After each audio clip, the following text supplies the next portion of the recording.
Ya, pagi hari ini Presiden Joko Widodo mendatangi kantor gugus tugas nasional COVID-19 di Jakarta dan saat ini Presiden Joko Widodo ditemani oleh Doni Monardo sebagai Kepala Gugus Tugas Penanganan COVID-19. Sebelumnya kasus ada di tanah air bahwa terjadi peningkatan kasus tertinggi mencapai 1.043 pada tanggal 9 Juni kemarin. Hingga saat ini proses peninjauan telah berada di dalam kantor gugus tugas nasional COVID-19. Sebelumnya Presiden juga mengingatkan bahwa penanganan COVID-19 tidak hanya di DKI Jakarta namun di sejumlah wilayah terutama Jawa Timur yang saat ini menempati posisi kedua penambahan kasus corona. Selain itu juga Presiden mengingatkan untuk mengawasi penularan atau penyebaran COVID-19 di wilayah Sulawesi Selatan. Hingga data terakhir dari gugus tugas COVID-19 hingga saat kemarin tercatat ada 33.076 kasus positif corona dan 1.923 orang dinyatakan meninggal dunia dan tercatat 11.414 orang dinyatakan sembuh dari corona. Kita nantikan Presiden Joko Widodo saat ini tengah mengunjungi kantor gugus tugas nasional COVID-19 dan sesaat lagi akan memberikan keterangan pers terkait dengan tinjauannya di kantor gugus tugas ini.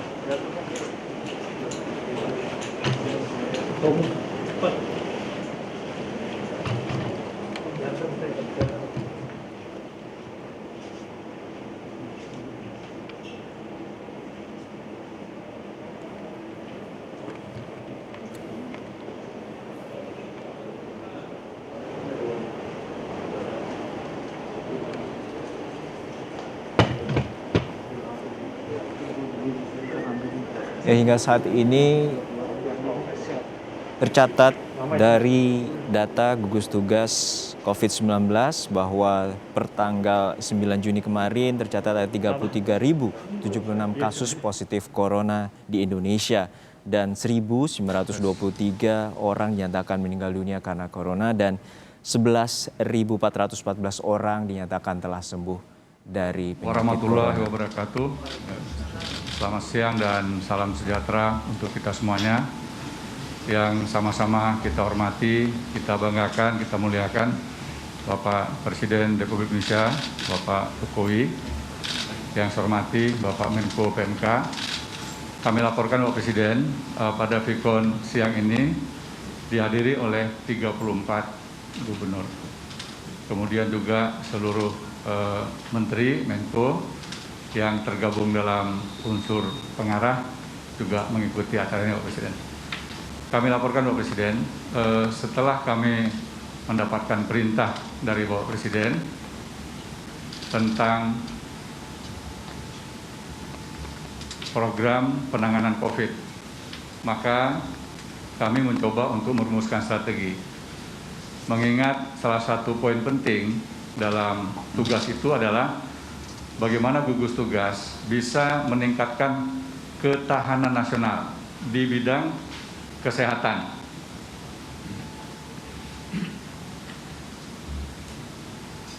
Sehingga kami mencoba untuk melakukan berbagai macam langkah-langkah upaya sehingga arahan dari Bapak Presiden terkait dengan masalah peningkatan ketahanan nasional di bidang kesehatan ini menjadi tugas yang prioritas.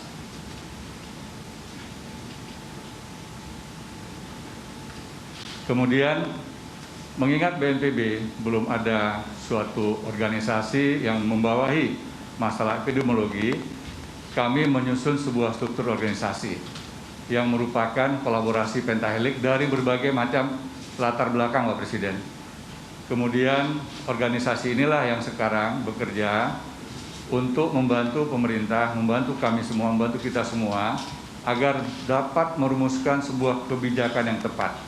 Sehingga langkah-langkah dan tahapan-tahapan yang dilakukan semuanya terukur berdasarkan data, berdasarkan kajian-kajian ilmiah. Kemudian selanjutnya dalam penanganan sistem, Pak Presiden, mengingat kalau kita hanya mengandalkan kesehatan semata, kekuatan kita terbatas. Dokter paru yang ada di negara kita jumlahnya kurang dari 2.000 orang. Artinya satu orang dokter paru harus melayani lebih dari 130.000 warga negara kita. Sehingga kami titik beratkan kepada upaya pencegahan. Nah, disinilah kekuatan kita, yaitu gotong royong. Dan ini menjadi modal sosial kita yang terkuat, Pak Presiden.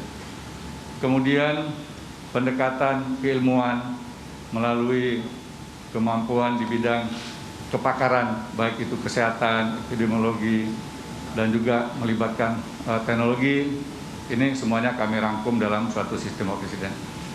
Kemudian satu hal lagi yang menjadi ujung tombak kita adalah rantai komando, Presiden, dari pemerintah pusat, Bapak Presiden, sampai ke tingkat RT RW, Presiden, untuk bisa melakukan perubahan perilaku. Kalau kita mampu merubah perilaku masyarakat, maka upaya kita pencegahan adalah langkah yang terbaik. Kalau toh memang ada yang sakit, sebagaimana yang disampaikan Bapak Menteri Kesehatan, Bapak Presiden, hanya untuk masyarakat yang sakit berat dan kritis saja. Kemudian targetnya adalah masyarakat yang sehat harus tetap kita pertahankan sehat selalu, yang kurang sehat menjadi sehat, dan yang sakit sebagaimana Bapak Presiden perintahkan harus bisa kita obati sampai sembuh.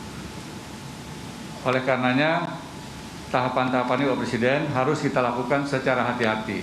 Setiap rapat kabinet terbatas, Bapak Presiden selalu menekankan kehati-hatian.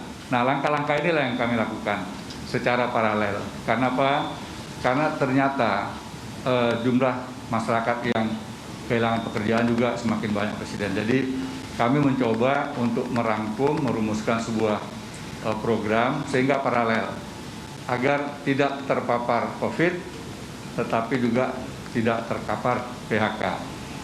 Ini tahapan-tahapan, Bapak Presiden, sudah kita lakukan mulai dari daerah yang tidak ada kasus, kemudian 9 sektor di bidang ekonomi yang risikonya sangat rendah, kemudian daerah yang risikonya juga rendah, warna kuning.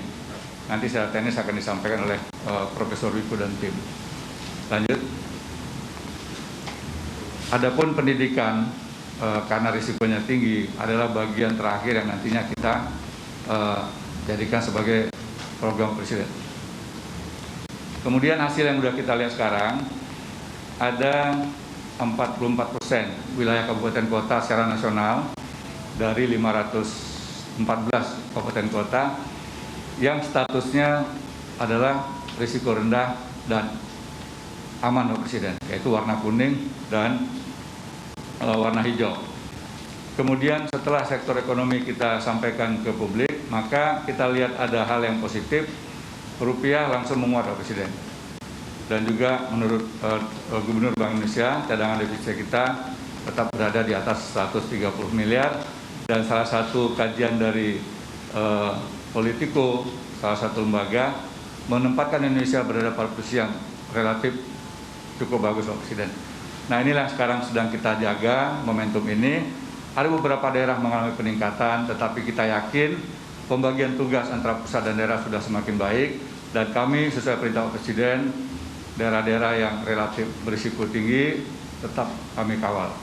Demikian, Pak Presiden. Selanjutnya kami persilakan pada Profesor Wiku.